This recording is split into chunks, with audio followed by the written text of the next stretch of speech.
Hey, what's up, folks? Welcome back to On Texas Football. I'm lifetime Longhorn Rod Babers, of course, joined by the coach, former high school football coach at Burnett, Capel, Brownwood, Rotan, Belton. Also played college football at Abilene Christian. He also coached there multiple stints as well, and I was on the University of Texas staff for multiple head coaches. Now you can catch his work at ShipleyRanches.com. It's Coach Bob Shipley. What's going on, Coach? How you doing? Doing good. What's going on? Looking good, Coach. Looking good, man. You must got that. You got that high definition HD stuff working good for you. Looking good. And I don't know if it can slim me down about 30 pounds. I'd pay extra. I'd pay extra for the images. Magic it works. Apps, whatever you call it. Yeah, they got an app for that, Coach. They got an app for that. They got an app to make my fat butt. Yeah, trust me, Coach. They got an app. I know you. We just joking. There is an app for that. I promise you that. Oh yeah. All right. We're not here to talk about apps. We're here to talk about football theory, of course, and it's brought to you by our good friends over at MyBookie. This episode of On Texas brought to you by folks at MyBookie. Make sure you're in the game with MyBookie. Play any matchup, hundreds of college player props, and more, all at mybookie.ag. We'll tell you a little bit more about that here in just a second. But here on Football Theory, of course, the Longhorns have a bye week coming off that win over a top 25 Vanderbilt team. Few things I want to talk about here. A lot of what the Longhorn fans are discussing. The pass protection issues for Texas. We'll talk about that. Something I noticed. I went back and looked at every sack, Coach, that Texas has had. I did notice a bit of a pattern I want to discuss with you. Also, we'll talk about Quinn Ewers' average depth of targets. Become a big hot topic. We used to call him a check down Charlies back in the day, Coach. There are a lot of Longhorn fans believe Quinn's becoming a check down Charlie. That he's just throwing it, checking it down 3 to 5 yards every time. We'll talk about what that means. I want to get your thoughts about that as well. And we'll also talk about a little bit of offensive regression. I've been looking at some numbers the last 3 weeks for the Texas offense, and they are somewhat troubling. Bye week may be coming at the perfect time for the offense to reinvent itself, if you will, going into this last stretch of the schedule. Before we move on to our topics, though, let's tell you more about MyBookie. With all the excitement of this season, make sure you're in the game with MyBookie. You can bet any matchup, hundreds of college player props, and more, and take advantage of weekly risk-free bets. The best part is you can do it all anytime, anywhere you want to, straight from your phone. Visit mybookie.ag. Use the promo code ONTexas to get started. It's MyBookie's 10-year anniversary, folks. You know what that means. That means they're hooking you up like they always are. They're rolling out the red carpet for all of you. Bet big and bet confidently with risk-free Thursdays. If your boosted bet doesn't hit, you'll get your money back weekly. No sweat. Win-win bets all season long. You cannot beat that. And right now, if you sign up at On Texas, sign up with the code, On Texas, you'll cash in on a double deposit bonus. It's a no-brainer. Double the cash in your account before you even place your first bet with MyBookie. But don't wait, because it's only for a limited time only. And for you seasoned bettors who've been betting with MyBookie for quite some time, they got a special for you as well. How about MyBookie Plus, a brand new loyalty rewards program? The more you play, the more you earn. As you progress through the tiers, you'll unlock exclusive promotions, epic giveaways, and even cash back in your account. So that's mybookie.ag. And for you seasoned veterans out there, you can unlock MyBookie Plus. Thank you for sponsoring our show, Football Theory, right here on Texas Football. All right, Coach. A couple of things I want to talk to you about. And number one is the pass protection issues. The last 2 weeks, Longhorns have allowed 11 sacks. They've allowed 17 on the season, but 11 of those have come in the last 2 weeks. That's a bit disturbing. But when I went and looked at every sack, I thought, you know what, let me go check out all the sacks, because I want a larger sample size. I did notice a trend. The cornerback blitz that the Longhorns have had some trouble with recently, and Vanderbilt, they were, egregious and gratuitous, if you will, in their usage of the cornerback blitz. On 4 of their sacks, they used a cornerback blitz or a slot cornerback blitz on 3 of those. So I thought to myself, I know I've seen some cornerback blitzes have success against Texas. How often has it happened? Well, the first sack against Oklahoma, the only sack against Oklahoma, there was a cornerback blitz involved. And of course, we know the Georgia strip sack, there was a cornerback blitz involved. So I counted 7 of them on the season, Coach. 7 out of the 17 sacks on the season have involved a cornerback or a slot cornerback blitz and or pressure. And is that some? First of all, what is the benefit of it? Because to me, I remember running those from Carl Boris back in the day, Coach, and they leave you exposed if you don't get there in the secondary, man. You're losing a numbers game. A lot of times you got man coverage behind you. It definitely was worth the risk for Vandy. Did you find it useful to use a lot of cornerback and cornerback blitzes during your time coaching? Well, we only ran cornerback blitz when it was to the short side of the field, of course, and it was to the left side of the quarterback. or in other words, the quarterback's blind side. Mm-hmm. To me, it doesn't do any good to blitz from obviously a corner from the wide side of the field. He's never going to get there. Nor does it do a lot of good blitzing to a quarterback to his drop back side. In other words, if he's a right-handed quarterback, you blitzing from his right, he'll see you. Mm-hmm. The problem is we got guys blitzing from our left, and we're not seeing them, first of all. Second of all, that's one of the problems, as we've discussed previously, when you have a condensed set, a formation where the corner's not lined up as wide. Okay. The way a corner is going to blitz if you've got a receiver spread out wide is common sense. You got a safety cheating over on top to cover the wide receiver. Yep. Well, when you have a condensed formation, now you've got a safety over the top of the corner. That's where he's going to be anyway, whether it's a corner blitz or not. So now you don't know if he's coming or not unless you check him or somebody gives you some kind of hot call or something like that.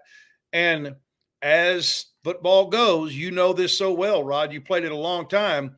When somebody sees you've got a weakness or there's some blood in the water, they're going to attack. Yeah, right. They're going to attack. And the statistics you came up with blows my mind. I mean, that is a large percentage of our sacks are coming from corner blitzes. And I think we better come up with some answers. The answers are, come up with some hots, but if the quarterback is not alerted to the fact that a guy's coming, then I don't know how a quarterback reads that when you have an X receiver that's lined up 5 yards outside of the tackle. I don't know how he can see that, that there's a corner coming or not. It's a great point, Coach, about the condensed, compressed sets. And that's one of you've talked about this before. That's one of the things you don't like about that conceptual signature for Sark. And I do want to be clear that I looked at the 17 sacks, and although it was not the cornerback or the slot cornerback that got the sack every time, the pressure package involved a cornerback or slot. Yeah, it could have been somebody that came off to block the corner, and the guy he was supposed to block made the sack. Yes, yeah.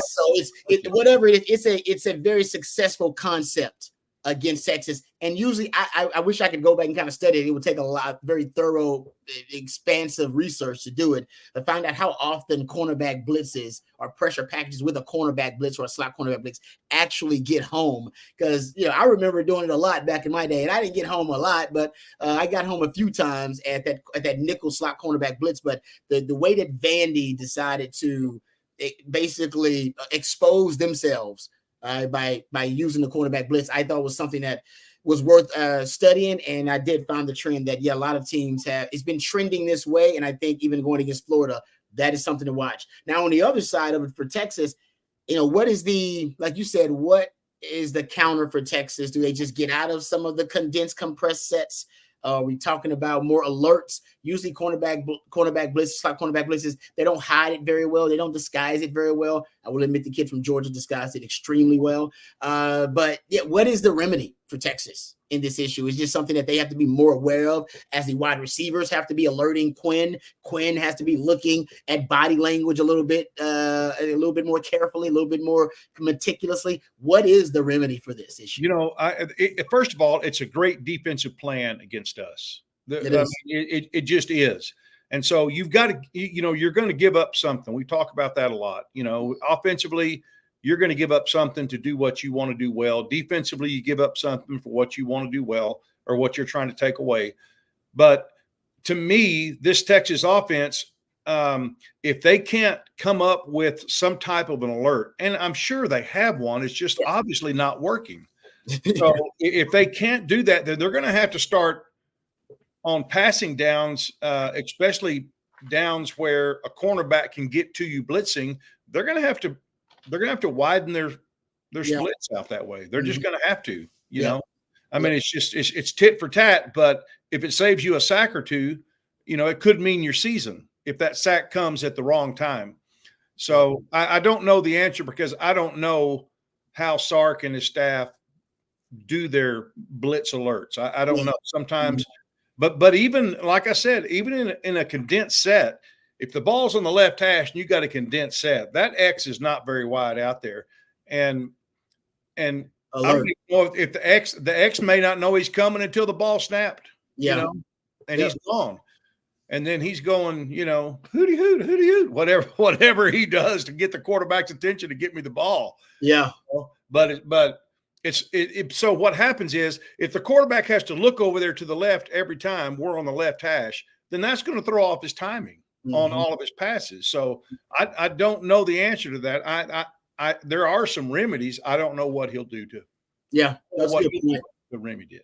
Yeah, no, I agree about the alert. I know they have a built-in alert. It's just that exactly what are the different like parameters and what is the structure of the defense to actually signal the alert? Is it just anytime there's a cornerback on that boundary side, is that automatic alert?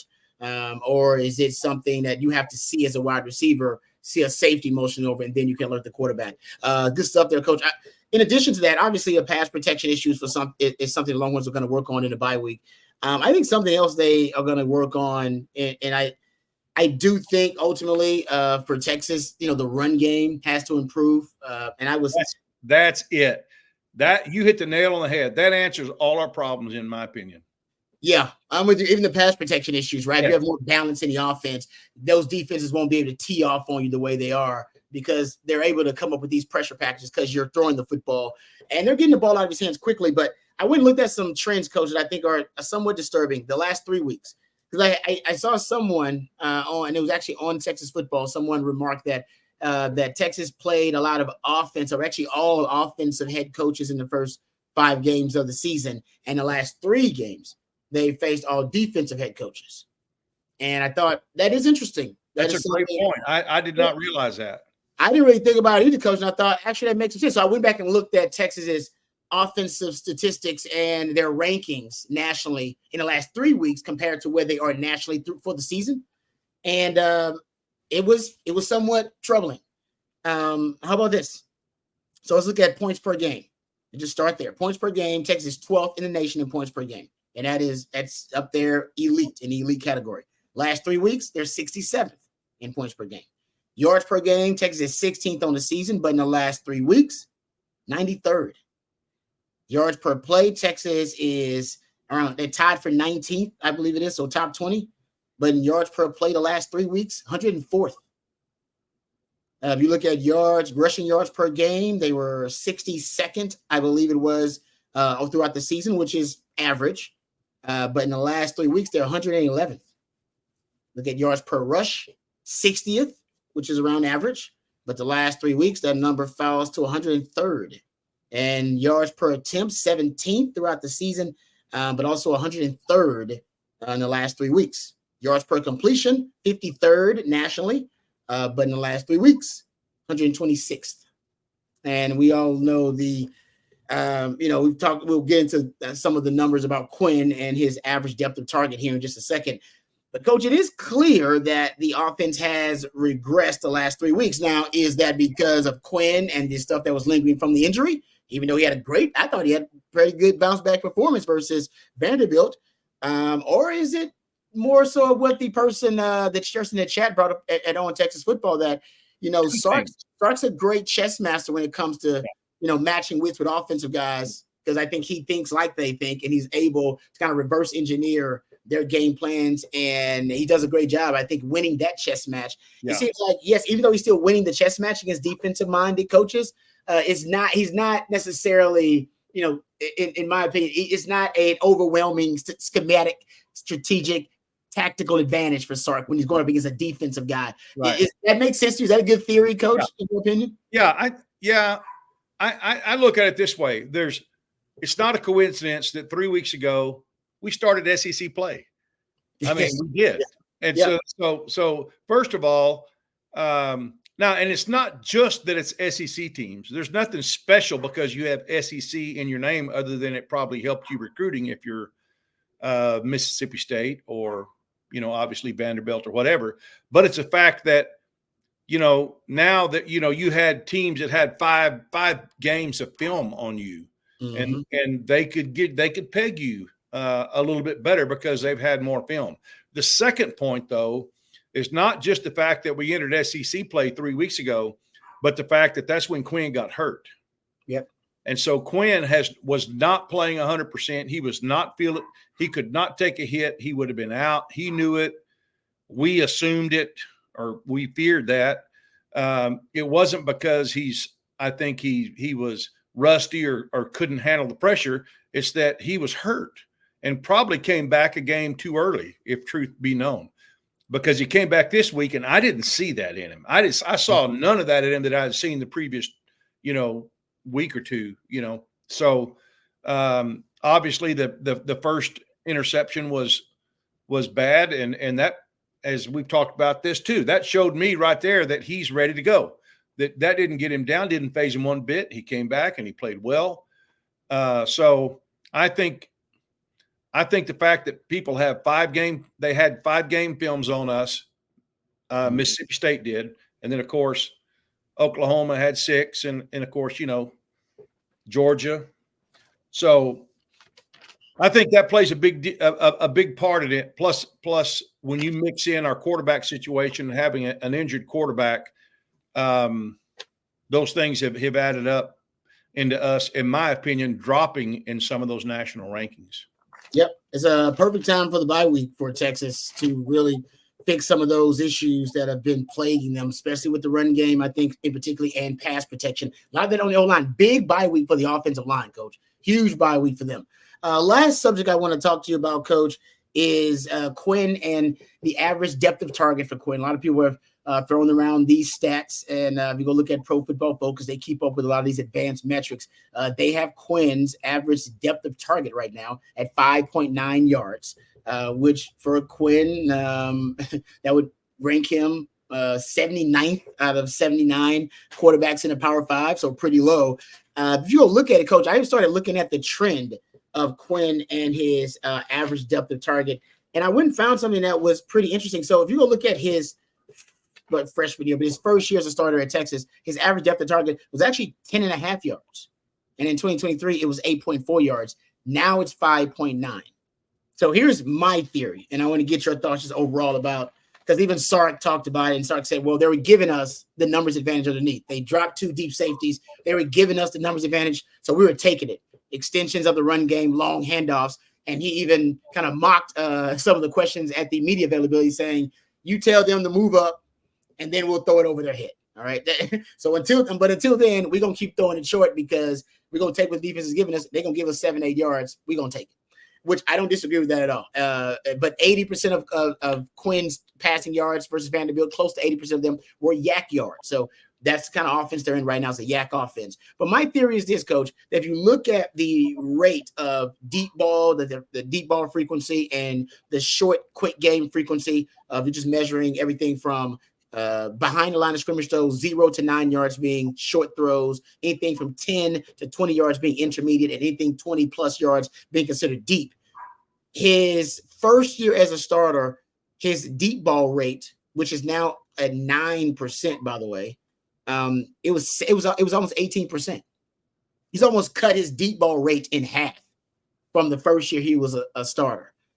You go look at his short, and I just talked about the average depth of target, went from 10 yards, 10.5 yards. Now it's down to 5.9 yards.